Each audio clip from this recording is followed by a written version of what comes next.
할렐루야. 이 시간 우리 함께 하나님 앞에 잠깐만 기도하는 시간 가졌으면 좋겠습니다. 이 시간 우리 같이 기도할 때에 이 시간 예배자로 나와 있는 여러분들은 하나님 앞에 무엇을 구하기를 원하십니까?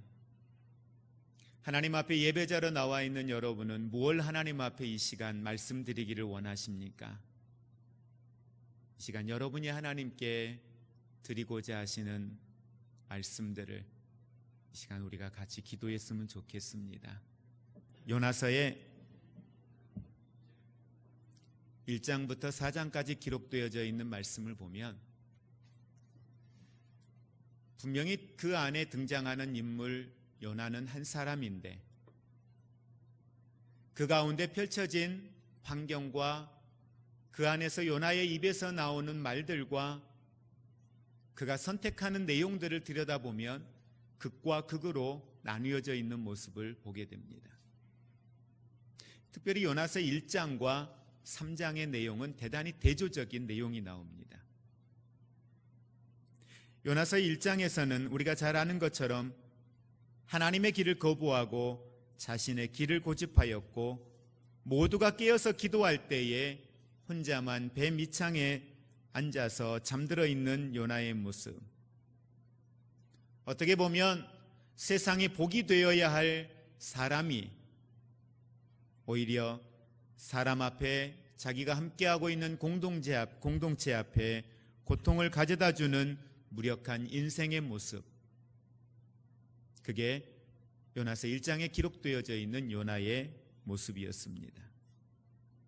그랬던 요나였는데 3장에 들어가서 요나의 모습을 보면 하나님의 말씀에 반응하여 순종하는 요나의 모습을 보게 됩니다. 1장에서 거절하여 떠났던, 하나님의 말씀에 귀 기울이지 못하였던, 자기의 생각과 자기가 가지고 있는 민족적 사고에 갇혀서 그가 보기에 좋은 것, 하나님의 말씀과 하나님이 보시기에 좋은 것이 아니라 자기가 보기에 좋은 것을 선택하여 길을 떠났던 요나가 하나님의 소리에 귀를 기울이고 하나님이 원하는 것을 향하여 그 원하는 하나님의 뜻을 이루어드리고 있는 요나의 모습, 그게 바로 요나서 3장의 내용입니다. 시대적으로도 시간이 그렇게 긴 차이가 있었던 것도 아닙니다. 그런데 어떻게 1장의 요나의 모습이 3장의 요나의 모습으로 이렇게 바뀌어질 수 있었을까? 이건 요나서뿐만 아니라 우리 주변에 있는 우리의 삶의 현장에서도 우리 자신이 우리 주변에 있는 성도들을 통해서도 많이 보아왔던 삶의 모습입니다.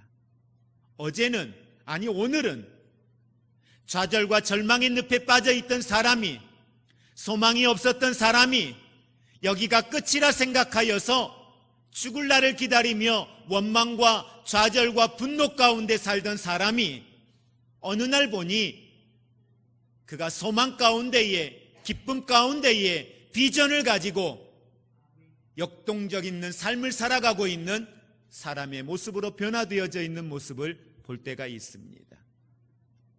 근데 환경은 별로 바꿔진 게 없어요. 그대로예요. 근데 그의 삶의 모습이 완전히 바뀌어져 있는 거죠. 무엇 때문에 이러한 일들이 가능할까?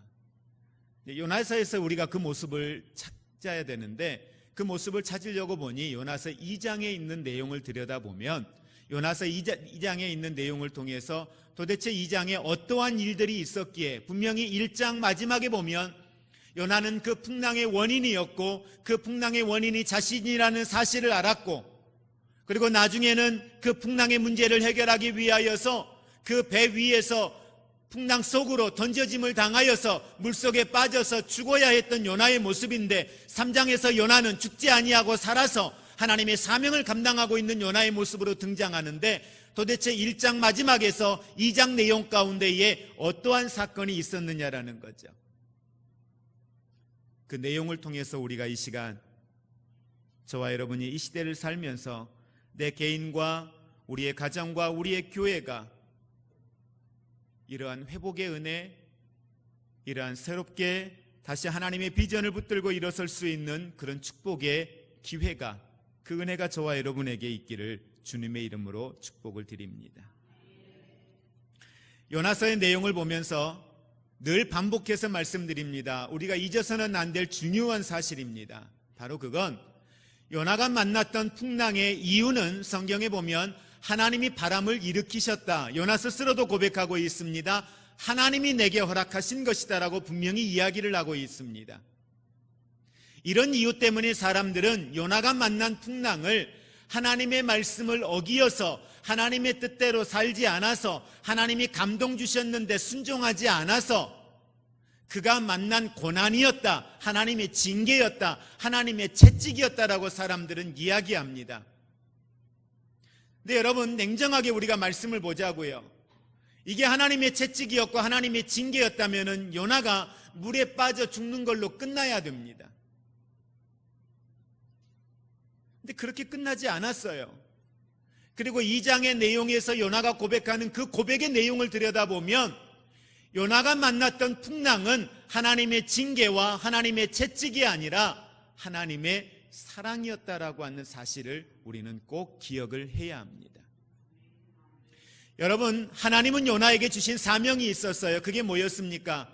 아수르의 수도 니느웨라고 하는 성에 가서 하나님의 말씀을 전하라, 그들의 멸망을 선포하라고 이야기를 했습니다. 요나가 순종하지 않았어요. 그러면 하나님의 일을 감당하여서 니느웨에 가서 하나님의 말씀을 전할 사람이 요나밖에 없었을까요?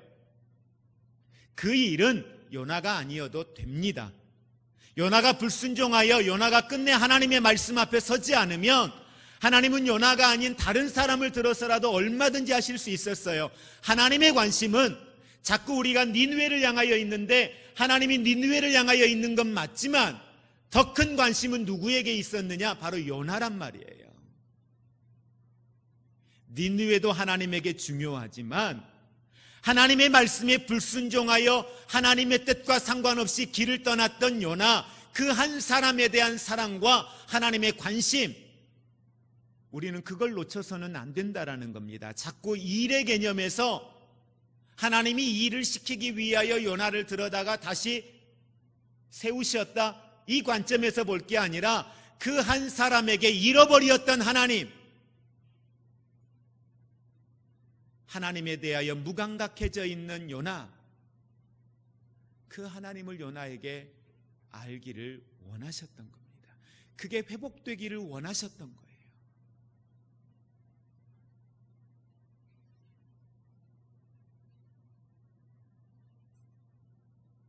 요나가 만났던 풍랑은 하나님의 사랑이었습니다. 자, 여기에서 우리가 이게 정리가 되어야 그 다음으로 들어갈 수 있어요. 요나가 만난 그 풍랑, 그 이후에 요나가 바다에 던지워지고 17절에 있는 내용, 1장 17절에 보면 여호와께서 이미 큰 물고기를 예비하셔서 요나를 삼키게 하시었다라고 이야기합니다. 요나를 삼키게 하셨고, 요나가 그 큰 물고기의 뱃속에서 말씀해 보니까 밤낮 3일을 물고기 뱃속에 있었다라고 성경은 이야기를 합니다. 요나가 풍랑에 던지워져서, 그가 풍랑에 던지워졌을 때에 적어도 요나는 이게 끝이구나 생각했을 겁니다. 이게 마지막이구나라고 생각했을 것입니다. 근데 마지막이라고 생각되었던 그 자리에 요나를 위하여 하나님이 큰 물고기를 예비해서 요나를 삼키었는데, 요나는 성경에 기록되기를 이 큰 물고기 속에 삼낮 밤낮을 있었는데 그 자리를 요나는 뭐라고 고백했습니까? 스올이라고 이야기했습니다. 음부라는 거예요. 고통이었다는 거예요. 그 내용에 대하여서 요나는 2절에 있는 내용부터 7절에 있는 내용까지에 보면은 요나가 그 뱃속에 있으면서 겪어야 됐던 두려움과 고통과 아픔에 대하여, 그런데 실질적으로 요나가 경험했던 것은 환경적 고통이 아니라 그가 하나님의 말씀 앞에, 믿음 앞에, 하나님의 뜻 앞에 서지 못하였던 영적인 하나님 앞에 범죄하였던 그 아픔과 고통 때문에 요나가 힘들어하고 있는 모습을 성경을 통해서 보게 됩니다. 내가 주의 목전에서 쫓겨났을지라도, 쫓겨난 건 아니었죠. 그가 하나님을 떠나갔던 거죠. 하나님을 떠나갔으니 그가 하나님의 말씀 앞에, 은혜 앞에, 성소 앞에 서지 못했던 거죠. 스올의 뱃속에서 요나가 있으면서 그 가운데 있는 요나의 고통과 요나의 아픔들을 구체적으로 그는 그 앞에 놓인 상황들을 가지고 열거를 하고 있습니다.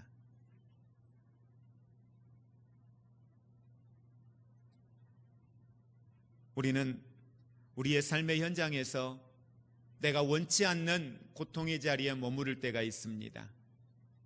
배신을 당해서, 물질적인 문제 때문에, 건강 때문에, 가장 가까이에 있는 누군가, 어떤 사람들을 통해서 우리가 당하는 어려움들이 내 힘으로는 정말 감당할 수 없어서 엉엉 울고 싶은 그런 고통의 자리에, 앞이 보이지 않아서, 비전이 보이지 않아서, 살아갈 소망과 이유가 보이지 않아서 정말 죽고 싶다라고 말하고 싶은 그런 상황, 그게 연속되어지는 상황 앞에 그 어떤 소망의 끈도 가질 수 없는 그 고통의 자리,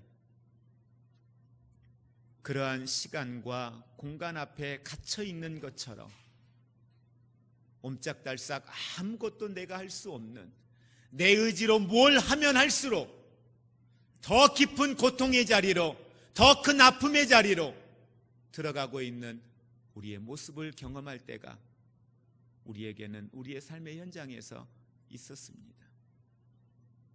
요나가 지금 그런 상황에 있음을 요나는 스스로 이야기를 합니다. 여러분, 예수님께서 마태복음 13장 39절 이하에 보면 사람들이 예수님에게서 표적을 구했습니다.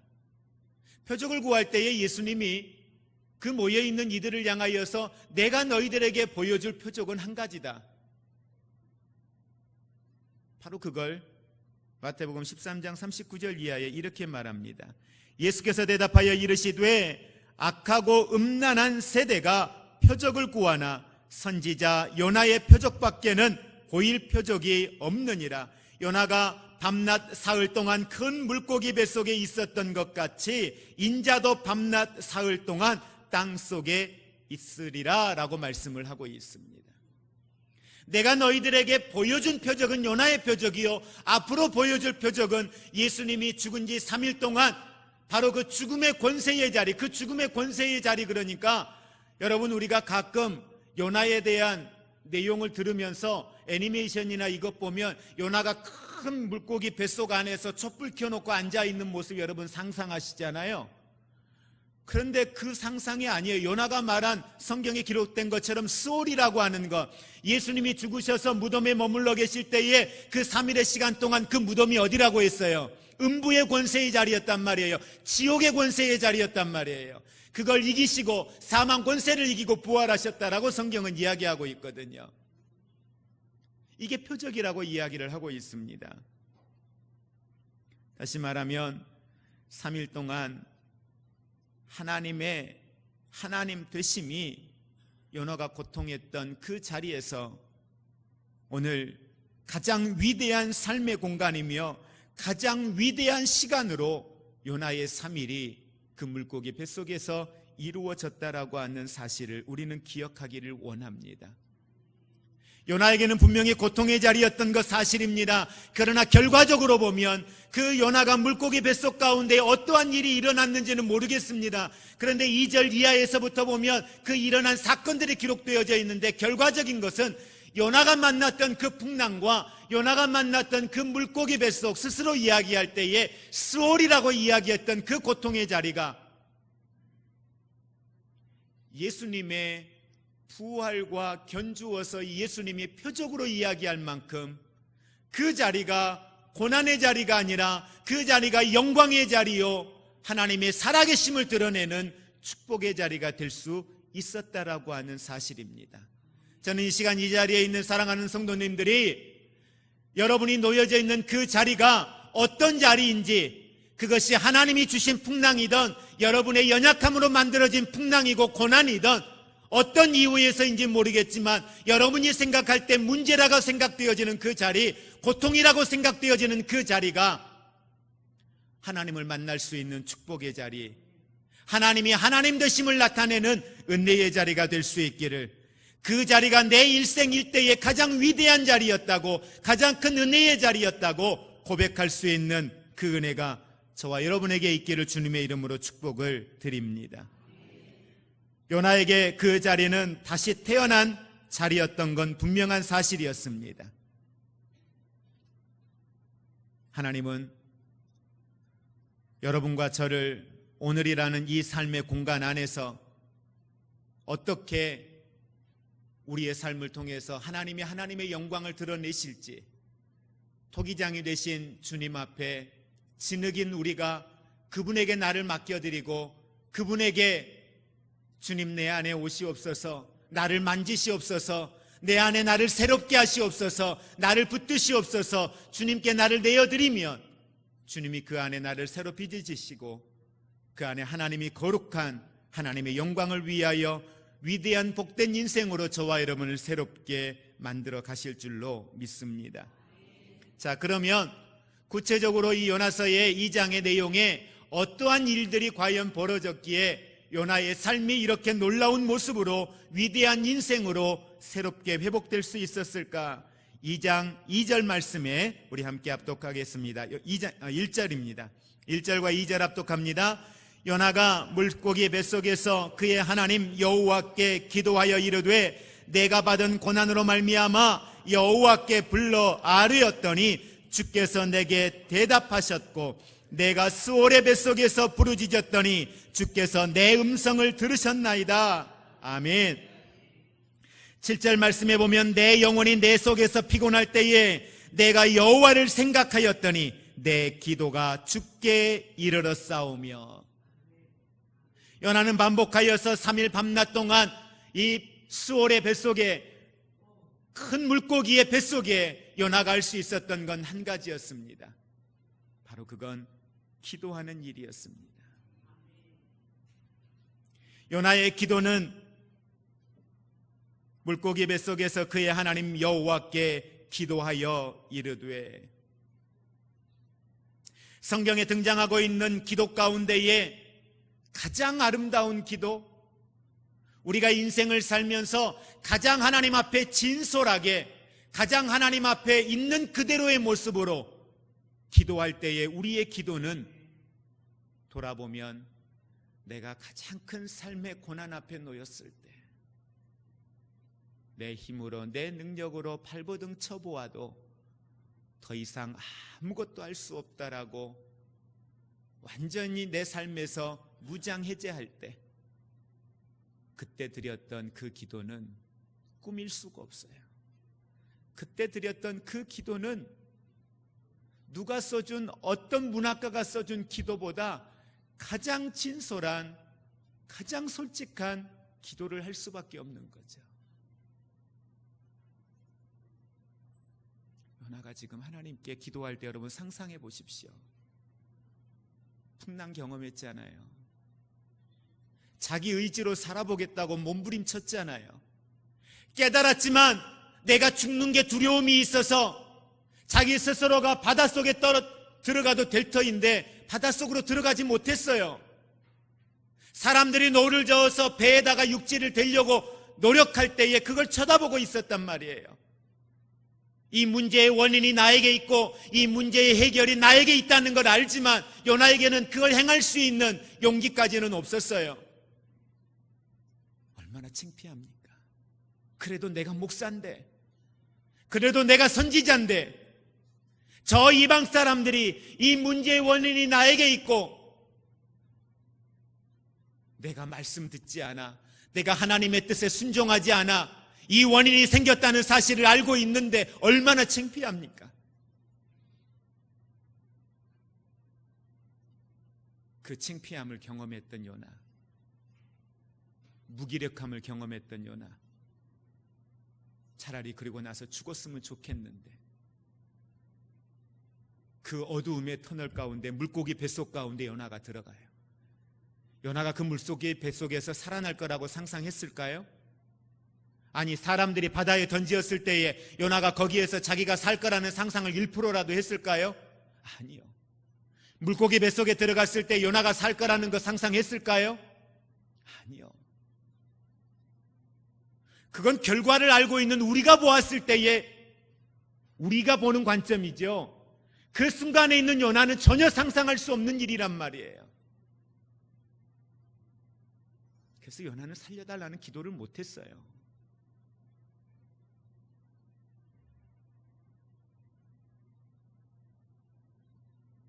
변화될 수 없었던 그 요나의 모습이 가장 고통스러운 공간에서 요나가 기도를 선택했을 때, 글쎄요, 하나님이 주신 마지막 기회였을까요?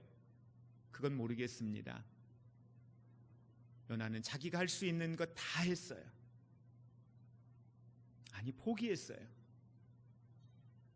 근데 물고기 뱃속에서 사람도 없습니다. 누구도 자기에게 말 걸어주는 사람 없습니다. 그때에 침묵할 수밖에 없는 그 물고기 뱃속에서 요나가 할 수 있었던 것, 그건 요나뿐만 아니라 우리 인생도 그러잖아요. 하나님이 계시지만 하나님 없는 것처럼 살다가 해볼 것 다 해보고 안 되니까 마지막 주저앉아서 생각나는 게 누구예요? 하나님. 그래서 그냥 하나님 불러보는 거예요. 하나님. 뭐 어떤 기도 제목이 뭐가 있겠어요, 거기에. 그냥 하나님 찾는 거예요.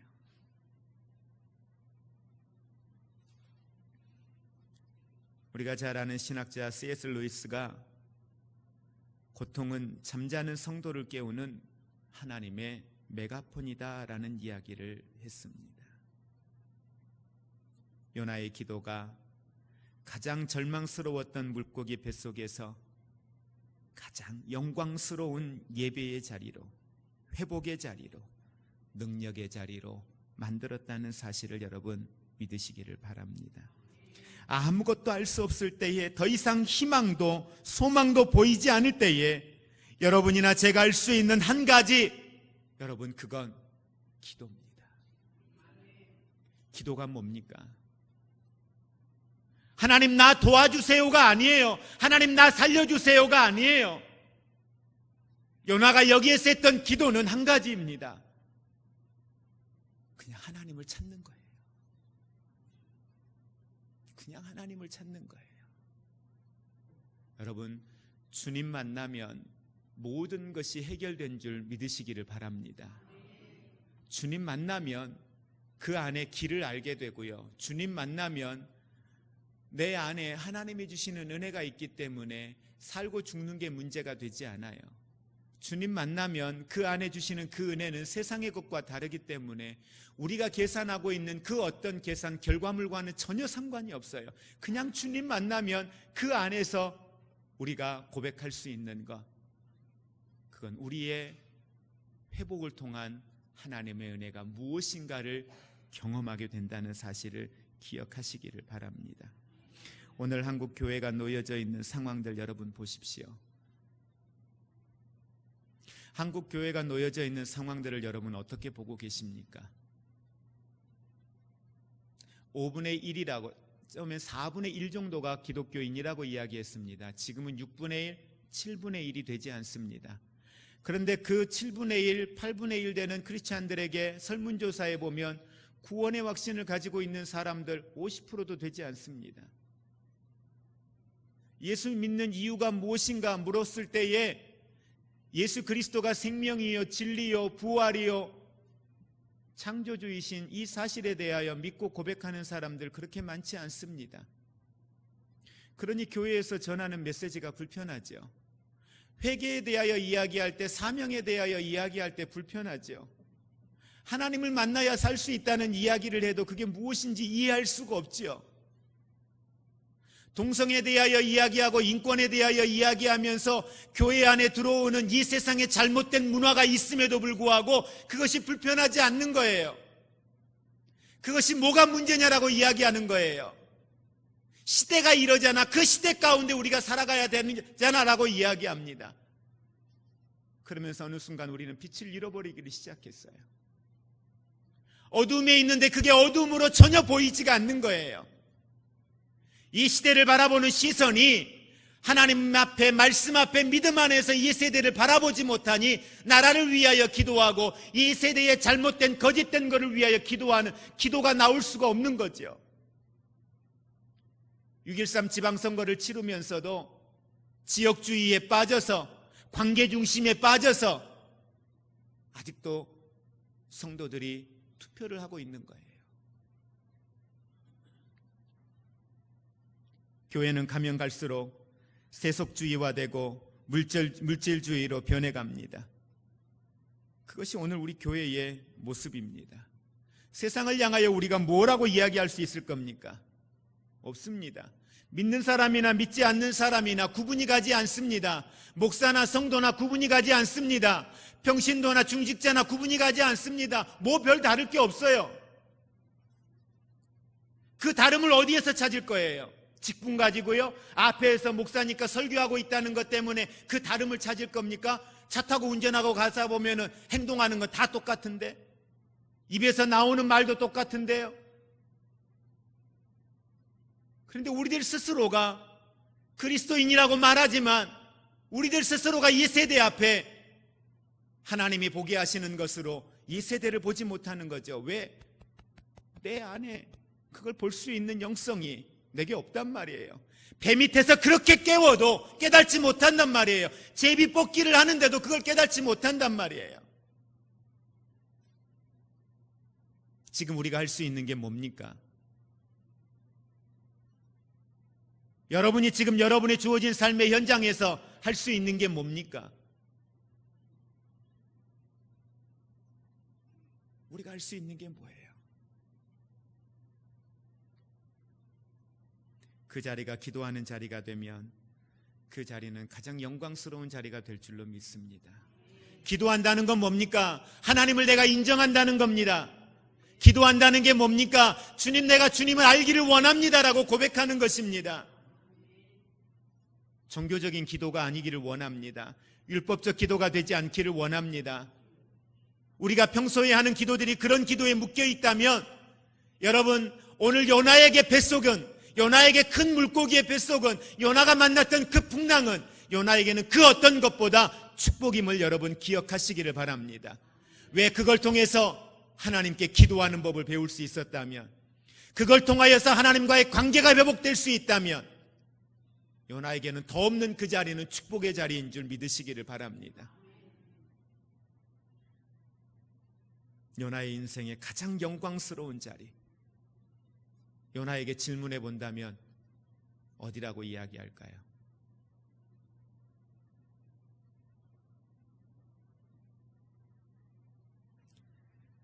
요나의 기도의 내용을 우리 한번 들여다보겠습니다. 3절, 주께서 나를 깊은 속 바다 가운데 던지셨으므로 큰 물이 나를 둘렀고 주의 파도와 큰 물결이 다 내 위에 넘쳤나이다.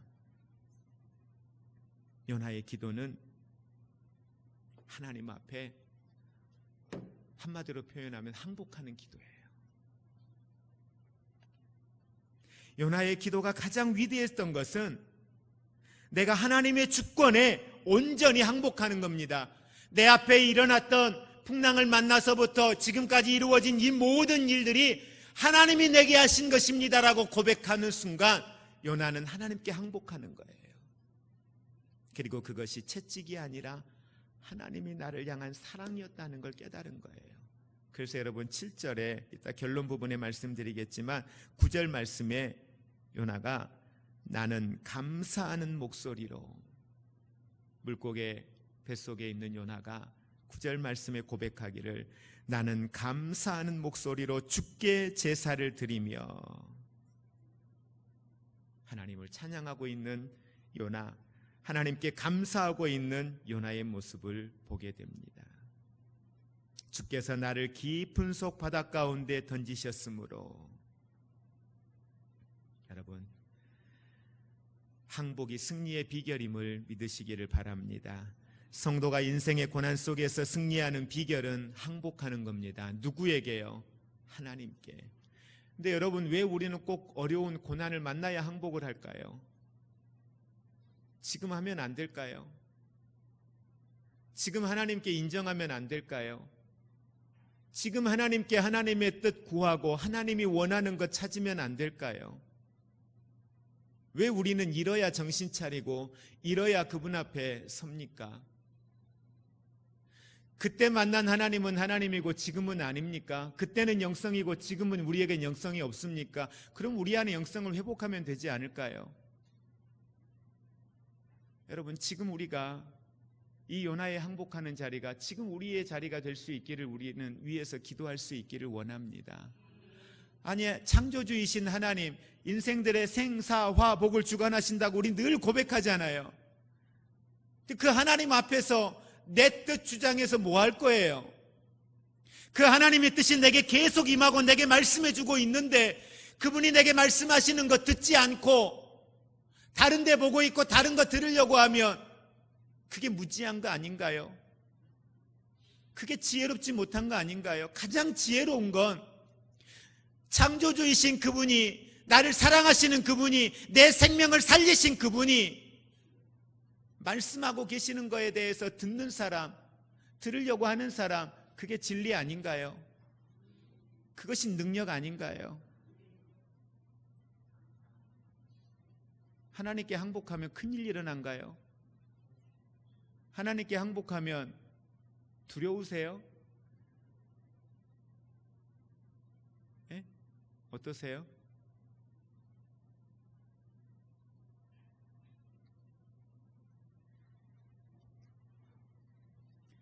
하나님의 손이 우리의 모든 것을 주관하고 계심을 여러분 믿으시기를 바랍니다.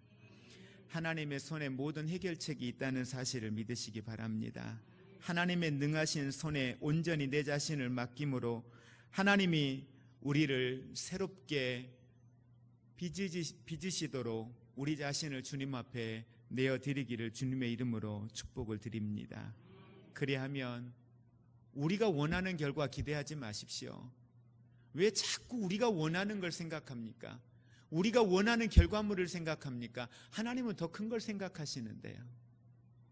우리는 눈에 보이는 걸 생각하잖아요. 우리는 지금의 것을 보고 생각하잖아요. 그러나 하나님은 그 다음 것까지 보시잖아요. 하나님은 내 안에 있는 내 형편과 내 상황, 내 주변의 환경까지 다 감찰하고 알고 계시잖아요. 그럼 내가 구하는 게 더 크겠습니까? 그 모든 걸 아시고 주시는 하나님이 주시는 게 더 내게 유익하겠습니까? 그거 다 알고 계시는 그분이 주신 게 훨씬 더 유익하죠.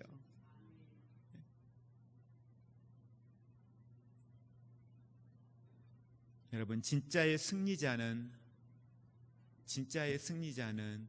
오늘 그 자리에 주님과 함께 있는 사람인 줄 믿으시기 바랍니다. 진짜 승리자는 하나님을 알고 그 하나님의 뜻 안에 오늘 내가 서 있는 것, 그게 진짜 승리자임을 여러분 믿으시기를 바랍니다. 그때에 주께 물었습니다. 그런데 놀라운 건 요나가 하나님께 그렇게 물었을 때 2절에 보니까 주께서 대답하셨다. 주께서 들어주셨습니다. 주께서 만나주셨습니다. 그리고 요나는 다시 1장에서 시작했던 것처럼 요나를 부르셨을 때에 부르시는 요나, 음성을 들은 요나, 그리고 그 부르심에 대하여 말씀하시는 요나의 그 관계의 회복이 이 물고기 뱃속에서 1장 1절에 기록되어졌던 요나와 하나님과의 관계가 다시 회복되어지는 모습을 우리는 성경을 통해서 보게 됩니다. 그래서 6절의 말씀에 보면 내가 산의 뿌리까지 내려갔사오며 땅이 그 빗장으로 나를 오래도록 막았사오나 나는 나의 하나님 여호와여 주께서 내 생명을 구덩이에서 건지셨나이다. 하나님이 나를 살리셨음을 요나는 고백합니다. 은혜 아니면 안 되는데 하나님의 은혜로 내가 오늘 이렇게 살아가고 있음을 고백합니다.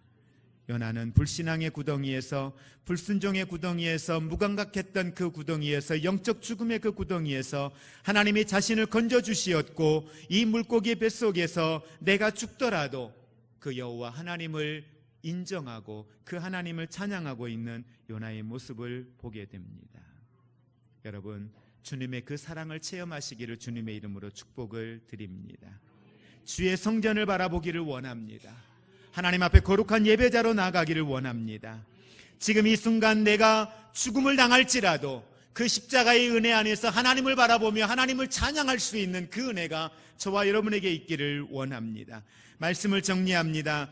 요나는 마음의 기도와 항복의 기도를 통하여서 마지막 헌신의 기도를 하나님 앞에 드립니다. 어떤 기도입니까? 9절 말씀에 감사하는 목소리로 주께 제사를 드리며 나의 서원을 주께 갚겠나이다. 나의 서원을 주께 갚겠나이다. 구원은 여호와께 속하였나이다. 요나는 이스라엘 나라의 번영과 행복이라고 하는 이 이스라엘 민족주의적 사고에 이 이스라엘이 요나에게는 우상이 되어서 이스라엘을 위한 요나의 모습만 살고 있었습니다. 그것이 충성인 줄 알았습니다. 그것이 하나님의 뜻인 줄 알았습니다. 그런 요나에게 아수르는, 니느웨는 불편하죠. 그건 자기의 사명의 길과는 전혀 상관없는 길이지요. 여러분, 오늘 우리 교회가 우리 교회 중심으로만 묶여 있다면 우리 교회도, 오늘 교회 중심에 묶여 있는 우리도 요나가 니느웨를 바라보는 것처럼 우리도 똑같다는 사실을 기억해야 합니다. 교회는 여러분 한 분 한 분입니다. 이 건물은 교회 공동체 안에서 예배를 위하여 허락되어진 예배당입니다. 이건 우리 교회만 사용하는 공간으로 쓴다, 이건 우리 거야, 우리 교회 거야, 아니요, 하나님의 것이죠. 하나님의 일을 위해 필요하다면 우리는 언제든지 이 교회는 오픈될 수 있어야 됩니다.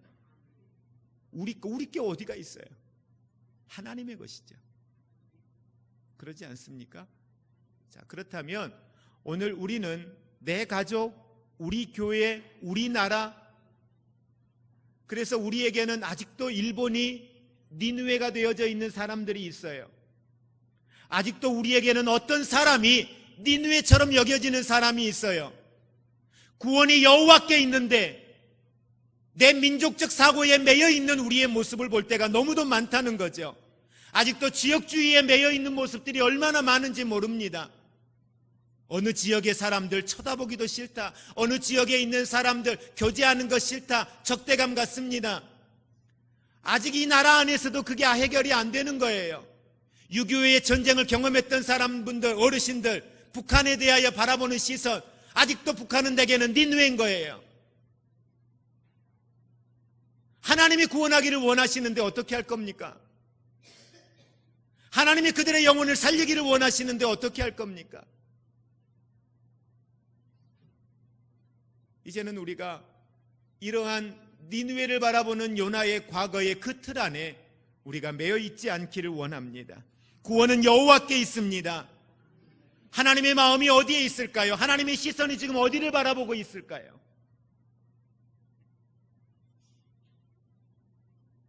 여러분, 우리 TV에서 가끔 그거 보시잖아요. NGO 단체들이 아프리카나 저개발 국가에 가서 촬영을 하잖아요. 그거 우리 보잖아요. 며칠 전에 아내랑 앉아서 보다가 우리나라 구호단체가 아프리카의 한 나라에 가서 촬영하는 장면이 하나가 나왔어요. 그 내용이 뭐냐면 12살짜리 여자아이가 동생들을 키우는 거예요. 엄마 아빠 없어요. 혼자 키워요. 그래서 하루 굶었어요. 먹을 게 없어서. 그래서 그 다음날 동생들에게 먹을 것을 주기 위해서 먼 길을 떠나요. 몇 시간의 길을 떠나서 그가 도착한 곳, 들녘에 아무것도 없는데 큰 나무가 하나 있어요. 근데 이 아이가 나무 밑에서 그 나무 위를 쳐다보고 나무 위를 올라가요. 근데 그 나무에는 줄기마다 가시들이 얼마나 많은지 몰라요. 근데 그 위에 올라가서 아이가 하는 게 뭐냐면 그 나무 줄기 사이에 있는 작은 우리 녹차잎 있죠. 녹차잎과 같이 아주 여린 그 여린 나무 순을 따는 거예요. 그리고 집에 와요. 와서 뭐 하냐면 그걸 끓여요. 그걸 끓여서 그걸 동생들에게 주어요. 그것도 양이 부족해서 본인은 먹지도 못해요. 그래 놓고 이 친구가 어디를 가느냐, 12살짜리 친구가 동네 외곽에 한 곳에 무덤에 가요. 그리고 그곳에 가서 펑펑 우는 거예요. 엄마 무덤에. 그리고 엄마가 한 번이라도 다시 살아와서 자기 위로해주고 격려해 줬으면 좋겠다는, 괜찮다고 말해줬으면 좋겠다는 거예요.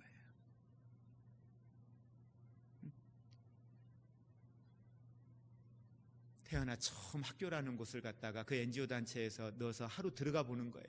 근데 그게 너무 좋은 거야. 그 흙바닥에 앉아서 공부하는 걸 하루 앉아서 이렇게 그냥 앉아 있는데 그게 너무 행복한 거야. 그래서 자기 돈 벌어야 된대. 벌어서 동생들 공부 가르쳐야 된다는 거죠. 한두 아이가 아니죠. 너무너무 많죠. 근데 중요한 건 그 생각을 해보아요. 하나님은 도대체 우리에게 뭘 보기를 원하실까? 하나님 생각은 뭘까? 예? 하나님 생각은 뭘까? 3만 원 정도 되는 돈을 가지고 빵을 200개를 사서 굶주림 가운데 있는 아이들에게 빵을 나눠주는데 그 아이들이 빵을 받아서 앞에다 놓고 뒤에다 놓고 집에 갖다 놓고 와서 또 받고, 그것 때문에 모여드는 아이들, 도대체 뭘까? 하나님은 오늘 우리에게 그 한 영혼도 귀하게 여기시고 그 한 영혼도 천하보다 귀하다고 말씀을 하고 계실 텐데,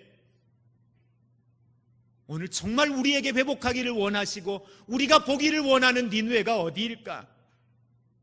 여러분, 그게 멀리 있지 않습니다. 여러분 옆에 있습니다. 오늘 우리가 가서 복음을 전하기를 원하는, 오늘 우리가 회복하여서 하나님을 알므로 우리의 눈이 하나님이 보기를 원하시는 것을 보고 오늘 우리의 발걸음을 옮기기를 원하시는 그 니느웨가 어디일까? 여러분, 그 회복을 위하여 저와 여러분이 이제는 우리 교회가 하나님 앞에 기도하는 자리로 들어가기를 원합니다. 기도하지 않으면 이 은혜를 깨닫지 못합니다. 기도하지 않으면 이것 회복할 수 없습니다. 기도하지 않으면 우리는 어떤 방법으로도 이 하나님의 은혜 안에, 하나님의 말씀 앞에, 하나님의 그 사랑 앞에, 하나님의 그 주권 앞에 설 수 없다는 사실을 여러분 기억하시기를 주님의 이름으로 축복을 드립니다. 기도하는 성도만이, 기도하는 교회만이 위대한 하나님의 은혜와 하나님의 사랑과 하나님의 능력을 경험할 수 있다는 사실을 여러분 기억하시기를 주님의 이름으로 축복을 드립니다. 그 은혜를 깨달을 때만이 우리 안에 영혼들이 보입니다. 빚진 자의 마음으로 이 세대를 바라볼 수 있고, 이 세대 가운데에 하나님이 원하시는, 하나님이 기뻐하시는 뜻을 이루어갈 수 있습니다. 십자가의 사랑을 받은 우리 모두가 이제는 하나님이 우리에게 베푸신 그 사랑을 전할 수 있는 거룩한 믿음의 향기로, 그리스도의 소망으로 세워지기를 주님의 이름으로 축복을 드립니다. 그리스도의 은혜와 하나님 아버지의 사랑하심과 성령님의 교통하심이, 우리를 기도하는 자리로 부르신 하나님, 주님 나를 만나주시기 위하여 주님 앞에 설 수 있도록 나를 부르신 하나님의 손길에 오늘 주님 앞에 나아가 주님 만나기를 원하고, 주님 앞에서 다시 회복하기를 원하고, 주님 앞에서 다시 시작하기를 원하며, 나를 만나주신 그 하나님을 찬양하며 주님 주신 사명 붙들고 나아가기를 소원하는 사랑하는 성도들 위해, 저들의 가정 위에, 우리의 삶과 사역의 현장들 위에 이제로부터 영원토록 함께 있을지어다. 아멘.